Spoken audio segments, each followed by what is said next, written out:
So welcome back to the explanation of the third circle protocol. Just to remind you, the third circle itself is about the relationships we have with each other. So there's you, there's me, and then there's that piece in between, that entity, if you like, that's called the third circle. So that's what we're talking about.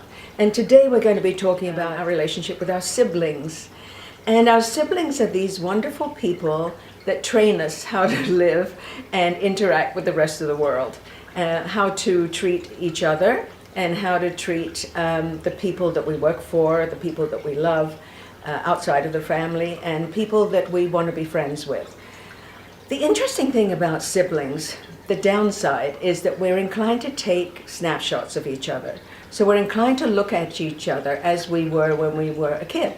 So I don't know if you've noticed, by the way, when we go home for family gatherings like Thanksgiving or Christmas or any holiday, we automatically slip into those old roles of big brother, little sister, two brothers together, and I've actually seen grown men scrapping at the dinner table, punching each other in the shoulder like they did when they were 8 years old.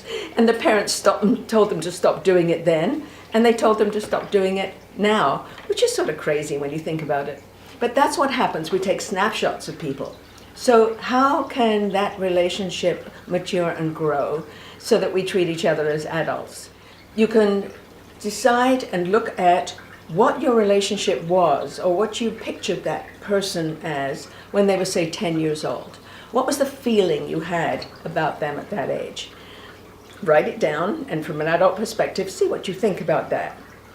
Then move up a bit and go into teenage, and then maybe into 20s. And what about now? And just track it and see what the difference is. So from now on, you have to decide if you want to change this relationship and get rid of that snapshot.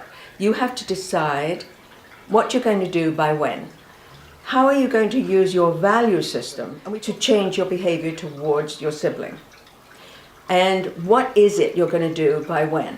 So make a plan, make a little chart, if you like, a plan of what by when, and also make it a priorities list. So by the end of the first month, this is what's going to happen. By the end of the second month, this is what's going to happen, and track it. And you know, the marvelous thing about this with all relationships is when you change, they change, and the whole dynamic becomes magical, I promise you. So make sure you tune in for the next episode where we talk about your relationship with your aging parents, and we're all going through that. We're all aging, but we all have aging parents, and how to manage it with grace and charm and comfort so that everybody feels good about the whole process, which can be uncomfortable. Look forward to seeing you next time.